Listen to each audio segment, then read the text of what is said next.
Support ஸ்டாஃபே ஒரு 10-12 பேர் இருக்காங்க. அது தவிர ஒரு பிளேயர் கூடயும் 4-5 பேரா. அதாவது குழந்தைங்களை பாத்துக்கிறதுக்கு ஒரு நேனியா, தனியா ஒரு ஷெஃபா. இந்தியன் டீம் ட்ரெஸ்ஸிங் ரூமா இல்ல பிக் பாஸ் ட்ரெஸ்ஸிங் ரூமான்னு எனக்கு தெரியல. ஒரு டீம் கெட் டுகெதர்னு இருக்கும், ஒரு பர்த்டே, ஒரு இதெல்லாம் ஒன்னா செலிப்ரேட் பண்ணுவாங்க. இதுதான் ஒரு டீம் பாண்டிங் எக்ஸசைஸ். அதெல்லாம் நடக்கிறதே இல்லையா, நடந்தாலும் யாரும் வரதே இல்லையா. நிறைய கிரேட்ஸ், ஒரு ரொனால்டோ, மெஸ்ஸி இவங்க எல்லாமே எடுத்துங்க வேர்ல்ட் கப்ல எல்லாம் they made sure that they stayed with the team, attended all meetings, all இது. பாவம் எனக்கு என்னன்னு தெரியல, சர்ஃப்ராஸ் கான் வந்து போய் நியூஸ் எல்லாம் வெளில விடுறாராம் அப்படின்னு அவர் மேல ஒரு குற்றச்சாட்டு கௌதம் கம்பீர் கொடுத்திருக்காரு. இந்தியன் டீம்ல ரொம்ப ரொம்ப காமன் இந்த மாதிரி ஜூனியர் மோஸ்ட் பிளேயரை தூக்கி இந்த மாதிரி இவன் தான் பண்ணான் அப்படி ஏதாவது ஒரு குரலையை கிளப்பி விடுறது. மார்னிங் வாக்கல் பாத்தீங்கன்னா ஒரு பிராக்டிஸ்க்கு லேட்டா வந்துட்டாராம். அதுக்கு கௌதம் கம்பீர் மார்னிங் வாக்ல ரெப்ரிமேண்ட் பண்ணிருக்காராம். அதாவது நீ என்ன போலிங் கோச்சா வந்து நீ லேட்டா வர அப்படிங்கிற மாதிரி கேள்வி எழுப்பிருக்காரு, கேட்டிருக்காரு. விராட்டோட ஒரு பிக்கஸ்ட் குவாலிட்டி இல்லைங்க.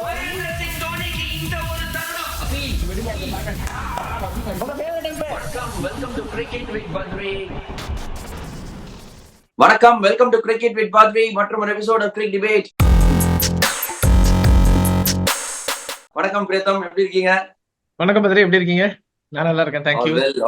நான் நல்லா தான் இருக்கேன். ஆனா இந்தியன் டீம் ட்ரெஸ்ஸிங் ரூம் நல்லா இருக்கா அப்படிங்கிற கேள்வி நம்ம மனசுல எல்லாம் எழுதுது. ஏன்னா நிறைய விஷயங்கள் நியூஸ் வந்துட்டு இருக்கு பிரேதம். All is not good news. Think நிறைய உண்மைகள் உள்ள இருந்து வெளில வர மாதிரி தோணுது. திடீர்னு பிசிசிஐ பாத்தீங்கன்னா ஒரு 10 பாயிண்ட் கைட்லைன் விட்டுருக்காங்க. அதாவது இது வந்து எப்படின்னா, நம்ம ஒரு தமிழ்ல ஒரு பழமொழி ஒண்ணு இருக்கு, வெச்சா குடுமி சிரச்சா மொட்டை அப்படிங்கிற மாதிரி. இப்ப மட்டும் வெச்சா குடுமி திடீர்னு பயங்கரமான ரெஸ்ட்ரிக்ஷன்ஸ் பிரேதம். அந்த ரெஸ்ட்ரிக்ஷன்ஸ் ஒரு பிரீஃப் உங்களுக்கு படிக்கிறேன். Right from the participation of domestic matches to player travelling separately, families travelling, excess baggage முதல்ல ரெஸ்ட்ரிக்ஷன் போட்டிருக்காங்க. இவ்வளவு பீஸ் தான் நீங்க தூக்கின்னு போக முடியும் அப்படின்னு. அதுக்கப்புறமா நீங்க ஒன்னாதான் தங்கணும், பிராக்டிஸ் செஷன்ஸ் எல்லாம் ஒன்னாதான் வரணும், ஷூட்ஸ் சீரீஸ்க்கு நடுவில் நடக்கிற ஷூட்ஸ், அதுக்கப்புறமா இண்டிவிஜுவல் ஸ்டாஃப், அதாவது நீங்க தனியா மட்டும் பிளேயர்ஸ். எப்படின்னா நான் கேள்விப்பட்டது இது, சப்போர்ட் ஸ்டாஃபே ஒரு 10-12 பேர் இருக்காங்க. அது தவிர ஒரு பிளேயர் கூடயும் 4-5 பேரா. அதாவது குழந்தைங்களை பாத்துக்கிறதுக்கு ஒரு நேனியா, தனியா ஒரு ஷெஃபா, இந்த மாதிரி பல பீப்புள் எல்லாம் டிராவல் பண்ணிட்டு இருக்காங்க. எப்பா இது எல்லாமே கட்டு அப்படின்னு பிசிஐ சொல்லிருக்காங்க. பிரேதம், உங்களோட ஃபர்ஸ்ட் தாட்ஸ் ஆன் திஸ். இது இந்தியன் டீம் ட்ரெஸ்ஸிங் ரூமா இல்ல பிக் பாஸ் ட்ரெஸ்ஸிங் ரூமான்னு எனக்கு தெரியல. இந்த மாதிரி லீக்ல ஆகுது. இன்னொன்னு பத்ரி, ஒண்ணு சொல்றேன்னா, வின்னிங் வந்து போது யாருமே இதெல்லாம் வந்து கவலையே பட மாட்டாங்க. சக்சஸ் இருக்கும் போது பிரச்சனை இல்லை. ஃபெயிலியர்னா யூர் அன் ஆர்ஃபன், அதுதான் எதிர்காட்டுது. ஏன்னா ரவிசாஸ்திரி கோச்சா இருக்கும் போது 2014 ரவிசாஸ்திரி டுக் ஓவர் ஒரு 2 இயர் பீரியடுக்கு பிஃபோர் அனில் கும்ப்ளே. அப்போ விராட் வந்து பெர்மிஷன் கேட்டிருக்காரு, இந்த மாதிரி என் கேர்ள் ஃப்ரெண்டை நான் டூர் கூட்டிட்டு வரேன், நான் அனுஷ்கா சர்மா. அப்போ ஆரம்பிச்சது வைஃப்ஸ் அண்ட் கேர்ள் ஃப்ரெண்ட்ஸ், எந்த ப்ராப்ளம் இல்லை. இந்தியா ஒரு வின்னிங், இப்போ டிராவல் டென்யூர்ல இந்தியா 1 வேர்ல்ட் கப், அப்போ கூட wife's and girl friends travelling, எந்த பிரச்சனையும் இல்லை. இப்போ வந்து எனக்கு 2 விஷயம் எனக்கு இதுல மெயினா வந்து கன்டென்ஷன் என்னன்னா, உங்க பேட்டிங் சீனியர் பிளேயர்ஸ் கண்டினியூஸா ஃபெயில் ஆனாங்க தொடர்ந்து 9 இன்னிங். பிரிஸ்பேன் அந்த 10வது இன்னிங் இல்லாட்டி அதுலயும் ஃபெயிலா இருப்பாங்க. உங்க ஸ்ட்ராட்டஜிஸ் ஃபிளாடு. நீங்க வந்து சிட்னி மாதிரி ஒரு பிட்ச்ல வந்து இன்னொரு முகேஷ் குமார் மாதிரி ஒரு போலர் அனுப்பிச்சு விட்டீங்க, அவரை எடுத்திருக்கலாம், எடுக்கல, ஸ்பின் ஆடினீங்க.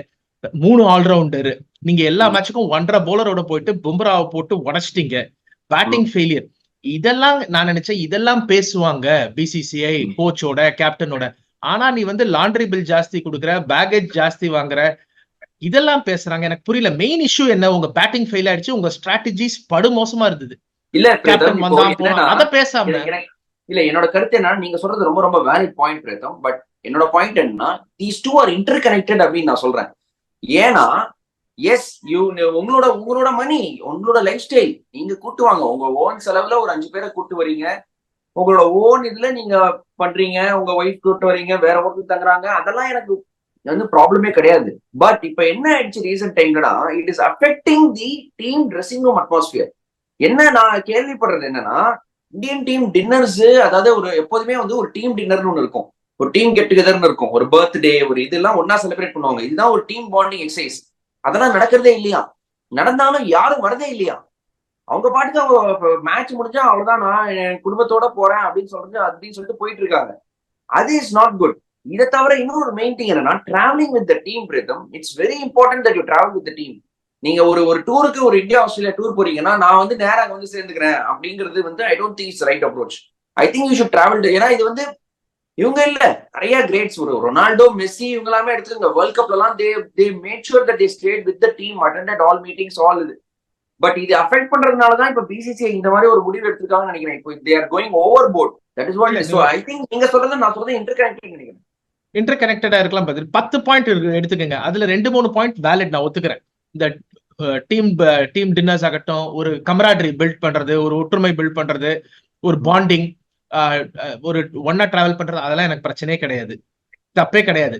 ஆனா இன்னொன்னு, இப்ப வந்து பர்சனல் வந்து சில பிளேயர்ஸ் வந்து அவங்க ஷெஃப்ஸ் எடுத்துட்டு போறாங்க. ஏன்னா அவங்களுக்கு they want to make sure அவங்க நியூட்ரிஷன், அவங்க டயட்டை மெயின்டைன் பண்ணி ஃபிட்னஸ், அதுவும் எனக்கு தெரிஞ்சு ஒரு ப்ராப்ளம் கிடையாது. இப்போ as long as அந்த பிளேயர் வந்து அந்த ஷெஃப் ஆகட்டும், அவனுக்கு நீ சொந்தமா நீ காசு போட்டு கூட்டின்னு போனா தப்பே கிடையாது. இப்போ ஒரு கார்பரேட் ட்ரிப் மாதிரி தான்.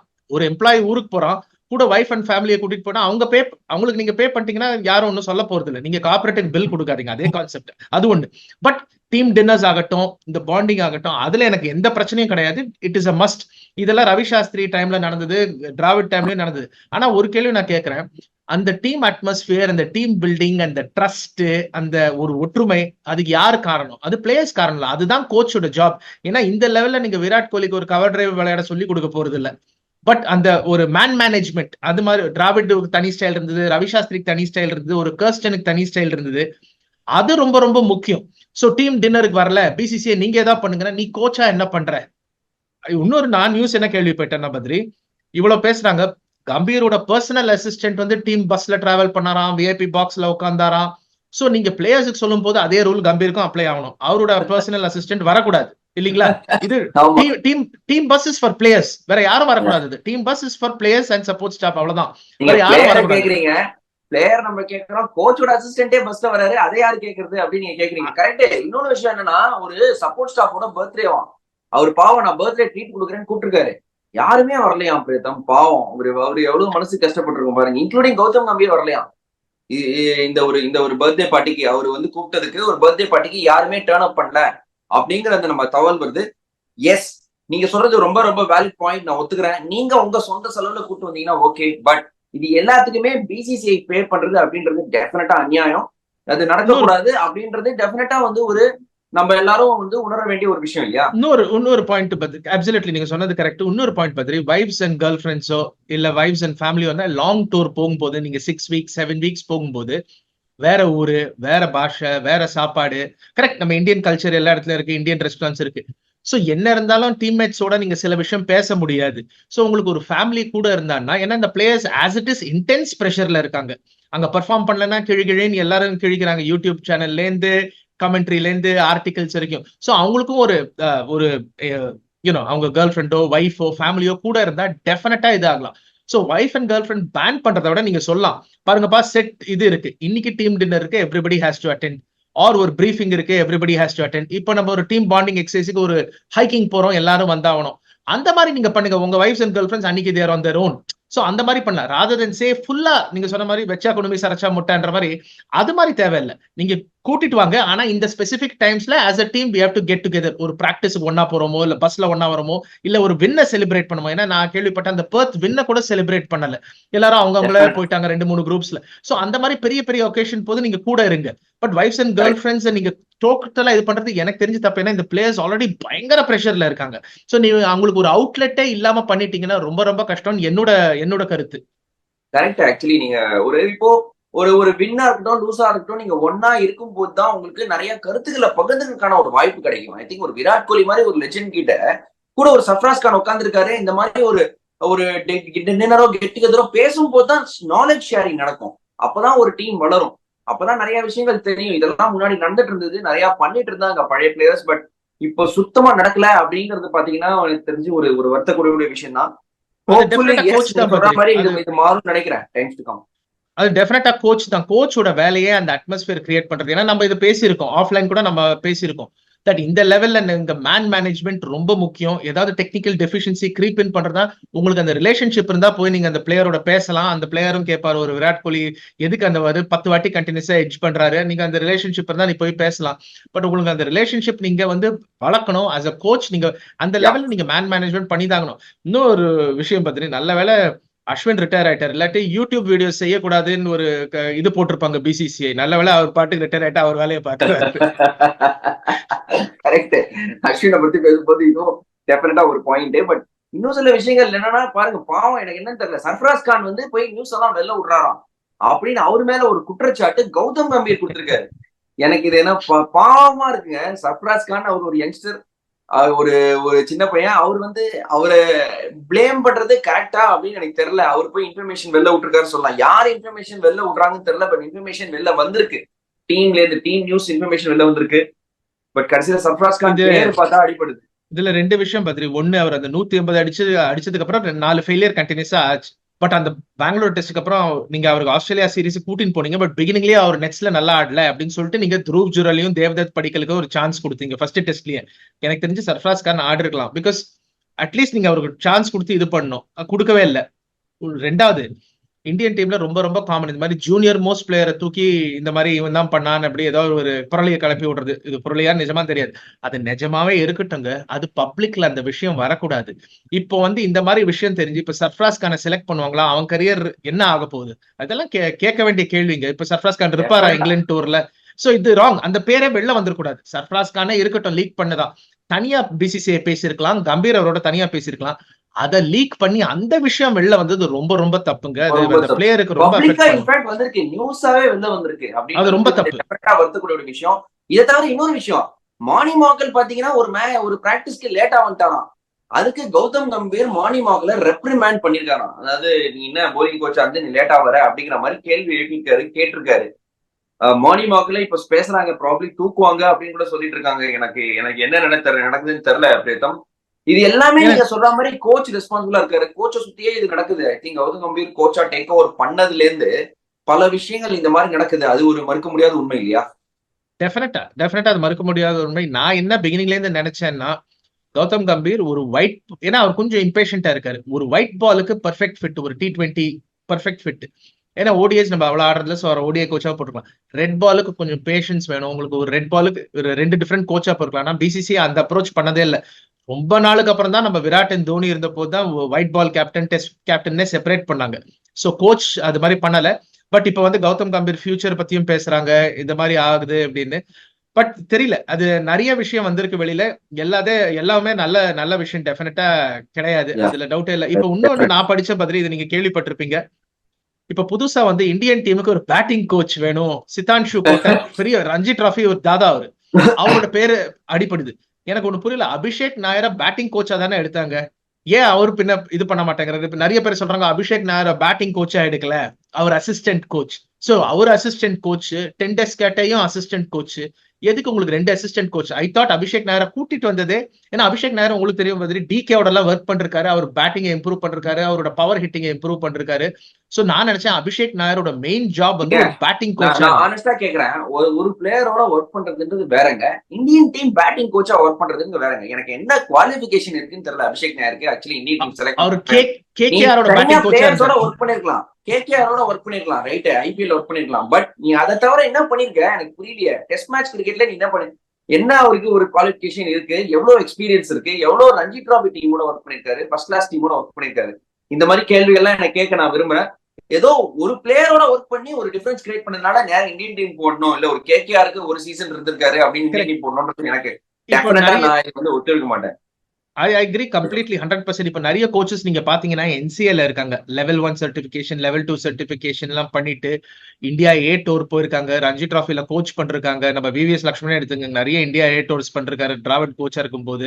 அங்க நிறைய பேர் வந்து அந்த பாத் டு கோச்சிங் வந்துட்டு இருக்காங்க. சோ நீங்க அங்கேருந்து கூட எடுத்துருக்கலாம். சோ பட் இன்னொன்னு, கம்பீர் கேட்டாருன்னா பிசிசி எதுக்கு கொடுத்தாங்க பேக் இன் ஜூன், எனக்கு இதெல்லாம் வேணும், மார்க்கல் வேணும், அபிஷேக் நாயர் வேணும்னா உங்களுக்கு ஒரு ப்ராசஸ் இருக்குங்க. உங்களுக்கு NCA இருக்காங்க, உங்களுக்கு லெவல் 1 கோச்சிங் சர்டிபிகேஷன் எல்லாம் இருக்கு, உங்களுக்கு குவாலிஃபைட் கோச்சஸ் இருக்காங்க. இன்னொன்னு நான் சொல்றேன், நீங்க 10,000 ரன் அடிச்சாதான் கோச் ஆகணும்னு ஒரு ரூலே கிடையாது. நீங்க ஜான் பியூக்கானன் எடுத்து பாத்தீங்கன்னா ஆஸ்திரேலியால அவர் ஷீல்டு கிரிக்கெட் கூட ஆடினது கிடையாது. ஆஸ்திரேலியா 3 வேர்ல்ட் கப் அடிச்சாங்க, அன்பீட்டன் இன் டெஸ்ட். அந்த 2 வாட்டி 16 டெஸ்ட் ரோல்லாம் அண்டர் ஜான் பியூக்கானன் தான். சோ பட் அவர் கோச்சிங் அந்த இது பண்ணிட்டு வந்திருந்தாரு, certification, how to understand players, அது முக்கியம். கரெக்ட். நிறைய ஆக்சுவலி மீடியால பாத்தீங்கன்னா இந்த பொருளி கூட நிறைய கலப்பி விட்டுருக்காங்க பிரேத்தம். இப்போதைக்கு ஒரு ரீசெண்டா இன்னொரு பொருளை பாத்தீங்கன்னா, பும்ரா அட்வைஸ்ட் பெட் ரெஸ்ட் அப்படின்னு ஒருத்தன் போட்டுக்கலாம். அந்த முஃபதல் ஓரான்னு ஒருத்தர் இருக்கான், அவன் வந்து ட்வீட் பண்ணே இருப்பான் எப்போதுமே நியூஸ் எல்லாம். அவன் ஒரு நியூஸ் போட்டிருக்கான், பும்ரா அட்வைஸ்டு பெட் ரெஸ்ட்னு போட்டான். அதுல வந்து பும்ரா வந்து திருப்பி அதை ரீட்வீட் பண்ணி, ஏப்பா சிரிப்பு வருதுப்பா எனக்கு, நீ என்னப்பா போடுற அப்படின்னு அவரு கோட் ட்வீட் பண்ணி அவர் போட்டிருக்காரு. அதை படிச்சீங்களா? படிச்சேன். பட் டெக்னிக்கலி அது முஃபத் அந்த பேர் நீங்க சொன்னீங்க, எனக்கு வாயில வரல. அவரோட தப்பு கிடையாது. பதிலி சாஹில் மல்ஹோத்ரான் டைம்ஸ் ஆஃப் இந்தியா கரஸ்பாண்டன்ட் போட்ட ட்வீட்டை அவரே அக்ரிகேட் பண்ணி போட்டாரு.